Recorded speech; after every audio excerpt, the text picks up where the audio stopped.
नेपाल और भारत के दरमियान ताल्लुकात मजीद खराब हो गए हैं। नेपाल ने कुछ ऐसे काम किए हैं जिसको लेकर भारत रोने वाला है, भारत चीख रहा है। आज की इस वीडियो में हम वो काम बताएंगे, वो लेटेस्ट डेवलपमेंट्स बताएंगे जिसने भारत के सीने पर मजीद आग लगाई है, भारत के जख्मों पर नमक छिड़का है। और आपको ये भी बताएंगे कि किस तरह नेपाल ने अपनी पार्लियामेंट के अंदर मुकम्मल तौर पर तरमीम करना शुरू कर दी है। ये ऐसा हो क्यों रहा है ये भी आपको बताएंगे। चाइना किस तरह मदद कर रहा है नेपाल की, वो भी आपको बताएंगे। छोटी सी गुजारिश है कि हमारी इस वीडियो को ज्यादा से ज्यादा शेयर कीजिए ताकि आपको हकीकत पहुंच सके कि भारत असल में अपनी किस तरह इस दुनिया के ऊपर हेजमोन बनाना चाहता था, जो चाइना ने एक झटके के अंदर पूरी की पूरी तबाह कर दी। उत्तराखंड से खबर देंगे, धारचूला से 55 किलोमीटर आगे नेपाल ने पहली बार काला पानी पर अपने हेलीपैड बनाकर वहां फौजी तैनात करने शुरू कर दिए हैं। आपको बता दें कि यह इलाका पहले भारत का हुआ करता था, भारत इसको क्लेम करता था, लेकिन अब चाइना ने नेपाल को मदद दी, वहां पर फौजी टेंट लगाना नेपाली फौज ने शुरू कर दिए हैं। और हेलीपैड की जो कंस्ट्रक्शन है यह भारत के लिए बहुत खतरनाक साबित हो सकती है कि बड़े आसानी तरीके से नेपाल यहां से भारत के हर एग्रेशन को रोक सकता है। मानसरोवर वाली जो सड़क थी 80 किलोमीटर वाली, वो भी नेपाल ने बंद कर दी है। नेपाल ने अपने पार्लियामेंट के अंदर यह तरमीम की है कि कोई भी गैर नेपाली शख्स आला हुकूमती ओहदों पर तैनात नहीं हो पाएगा, ना ही कोई भारतीय या गैर नेपाली शख्स नेपाल की फौज का सरबराह हो पाएगा, ना उनका स्पीकर हो पाएगा, ना ही कोई और ओहदा सरकारी ओहदा ले पाएगा। लेकिन आपको बता दें कि इससे पहले ये सारे के काम होते रहे हैं। भारत के बहुत सारे लोग नेपाल की फौज के अंदर काम करते रहे हैं, बहुत सारे पार्लियामेंट के अंदर काम करते रहे हैं। ये सारे के सारे हिंदू थे, भारत की शरीयत रखते थे। लेकिन नेपाल ने अब ये तरमीम की है कि कोई भी गैर नेपाली शख्स नेपाल के अंदर आकर कोई भी सरकारी ओहदा नहीं ले पाएगा। इसके अलावा नेपाल की गवर्नमेंट ने यह भी तरमीम पास की है कि कोई भी गैर नेपाली शख्स या गैर नेपाली औरत जब भी आपस में शादी करेगी तो उनको फौरी तौर पर शरीयत नहीं दी जाएगी। 10 साल का इंतजार करना होगा, फिर नेपाल उसको उसकी शरीयत देगी। लेकिन इससे पहले यह होता था कि जब भी नेपाल के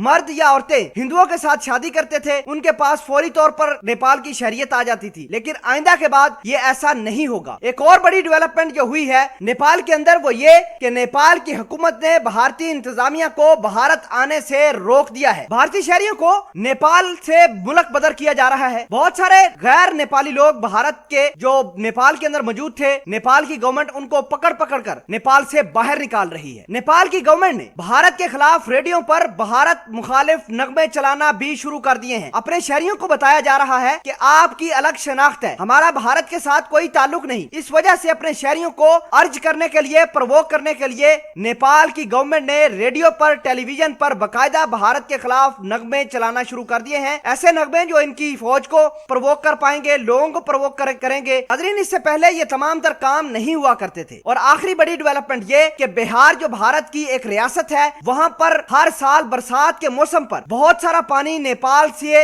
नेपाल की नदियों से आ जाता था और बिहार की सारे मकानात, फसलें तबाह कर देता था। भारत ने बिहार को बचाने के लिए नेपाल की सरहद के अंदर एक डैम बनाया था। उस डैम का नाम गंज डैम था। बरसात के मौसम में जितना भी नेपाल के नदियों से पानी आता था वो इसी गंज डैम के अंदर जमा होता था। ये पानी इतना ज्यादा होता था कि बाजुकात डैम टूट जाता था, बंद टूट जाते थे और बिहार को काफी नुकसान होता था। भारत की गवर्नमेंट हर साल इस गंज डैम के बंदों को तामीर करती थी, मुरम्मत करती थी। लेकिन आज जब बरसात शुरू हो गई है, नदी नालों में पानी आना शुरू हो गया है, बिहार के अंदर तबाही होना शुरू हो गई है, तो भारत की गवर्नमेंट, बिहार की गवर्नमेंट नेपाल के अंदर गंज डैम को तामीर करने के लिए गई है। तो नेपाल ने इनकी मशीनें, इनकी गाड़ियां, इनके सारा का सारा सामान उठाकर दोबारा भारत के अंदर भेज दिया है। मतलब इन्होंने गंज डैम की बंदों को तामीर करने की नेपाल ने इजाजत नहीं दी। आप समझ सकते हैं कि किस तरह के हालात बन चुके हैं। और जंग की जो एक पहला कील था वो भारत ने ठोका था और नेपाल ने उसके ऊपर सोने के ऊपर सुहागा फेर दिया। हालात आपके सामने हैं। भारत को यह भी खौफ सताया जा रहा है कि ऐसा ना हो कि इनकी गोरखा रेजिमेंट जो के सारे नेपाली लोगों पर मुश्तमिल है वो कहीं बगावत ना कर दे।